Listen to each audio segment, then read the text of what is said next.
So here's a bit of an ironic story. The party that loves to complain about cancel culture is partaking in it. So now, following the failed second impeachment of trial of Donald Trump over the Capitol insurrection, where even GOP members voted to convict the president, 7 of them, their respective states have decided to censure or even plan to censure those Republicans over their votes. You know, you had people like Mitt Romney, Lisa Murkowski, and, you know, get censured by their own party. And so here's Senator John Thune, right?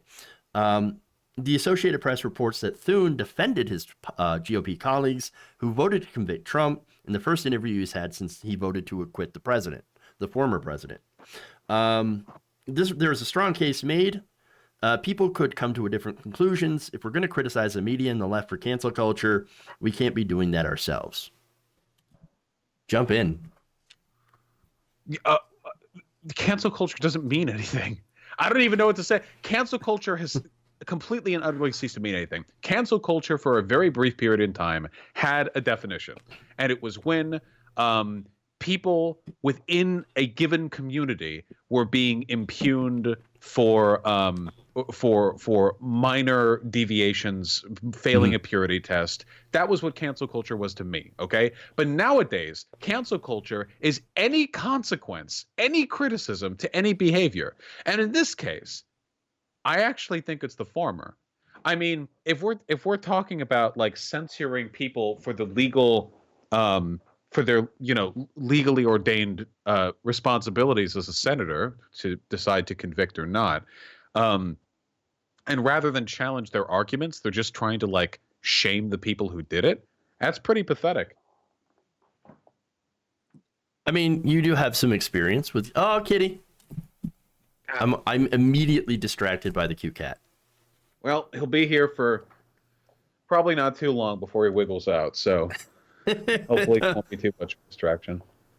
Oh, it's fine. Absolutely fine. So look, I actually do believe there is a cancel culture.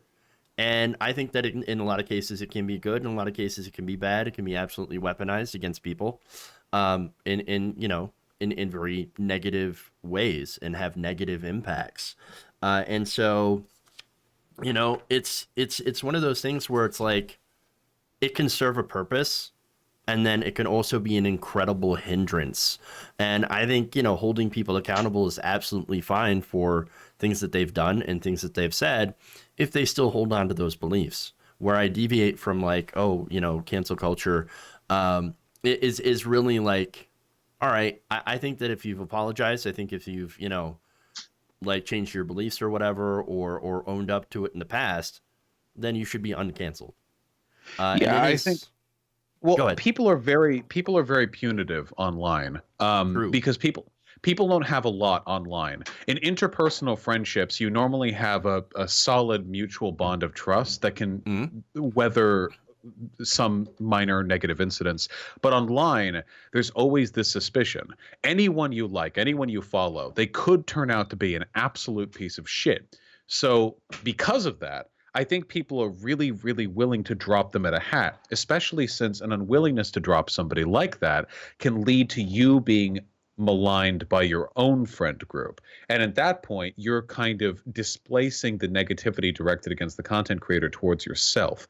I don't know how I feel about cancel culture, like conceptually, being used when it comes to political discourse, because in that case, there is an obligation to challenge the things these people do and say.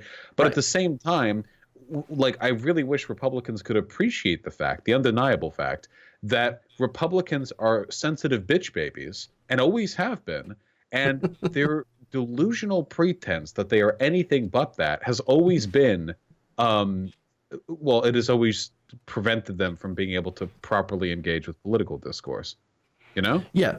Oh, no, it's absolutely true. They are like bitch babies. They cry all the time. No, they're bitch babies. Yeah, they complain all the time. Constantly. They cry about everything. They are fragile. And they are, and by the way, they are insanely, cynically willing to challenge people or to condemn people or to cancel people based on identity politics, that they will be the first ones to invoke accusations of sexism or accusations of racism if they can get away with it, and they will do so shamelessly, and they know their followers won't give a fuck about it because their followers are in on the buck. Their followers are thinking, ha, now they're giving them a taste of their own medicine.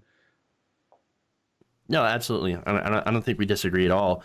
But it is kind of funny, like as you said, they are complete bitch babies, and they're canceling their own. They're canceling their own senators basically for daring to vote against Donald Trump or to vote to convict Donald Trump so that he doesn't go in and continue to run the party. But I think we can both agree that Donald Trump is the Republican Party at this point. He is the logical, and I call this the logical conclusion of conservative thought. He's where you end up, essentially. Or he's one of the last stages of where you end up before you get to an actual competent fascist, if there is such a thing. Yeah. I actually want your opinion on this. So sure. The common line, and I said this too, was that Donald Trump is a great threat. However, what if the next fascist who comes along isn't a fucking moron? That was my line. But the more I've thought about it, now I think that Donald Trump's stupidity was actually a tremendous aid to him in everything that he tried to say and do. By being so constantly and relentlessly boorish, by being so incompetent, he actually obfuscated the severity of a lot of what he and his party did. And I don't know if the Republican Party is smart enough. It sounds mean, but I don't know if they're smart enough, or at least enough of an appreciator of an intelligence, to find a more savant fascist better than Trump. That might actually be the relevant. Trump might actually be the ideal fascist for that party.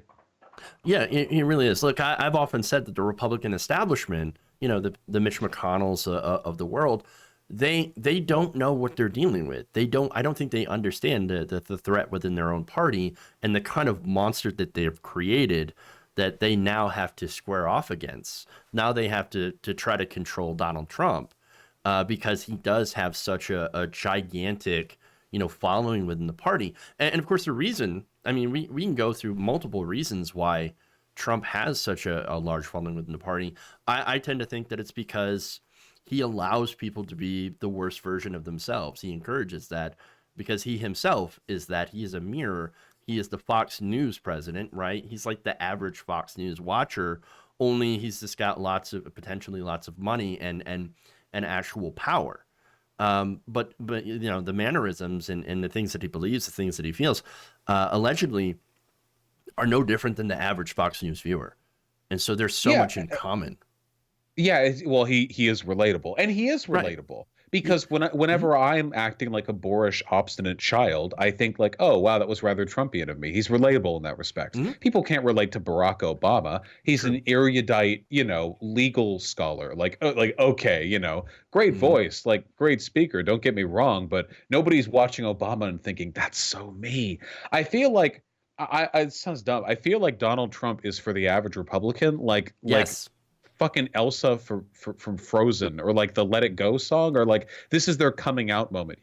They feel cucked. They've been cucked by the mainstream establishment for decades and decades. The libtards on Wall Street and Hollywood and both coasts have ruled the country. Something brown people immigration. But now finally, now that everything's gotten this bad, they don't have to care about civility anymore. They don't have to care about anything anymore. They only have to care about power because things have gotten this bad. They have to. They have no choice. So they have no problem with Donald Trump. I don't think they have a problem with any of the obvious corruption he demonstrates because they're thinking, whatever, things got to this point. This needed to happen, And the Republican establishment itself has always only cared about power. Again, Mitch McConnell knows how to wield power. He's always known how to wield power effectively whenever it falls into his lap. So much so that I think, going on the coupling you were talking about, so much so that it cut, Senate Democrats into, even when they had the power of the minority, the power of the filibuster for at least some time,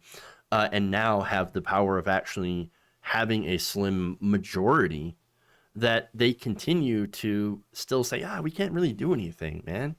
And yes, I realize that we've got people like Joe Manchin that tend to get in the way, Kristen Sinema, for example, for being, basically centrist Democrats, and who I think tend to, because they're in the position now of being like in the way of getting, they need them. The Democrats need to court, Joe Manchin in order to get anything passed. And Joe Manchin feels super, super important. Like, you're going to have to kiss my ass now. Like, I'm the rare centrist. I'm the blue dog. I'm in the middle now. And you've got to appeal to me. It's that sense of importance.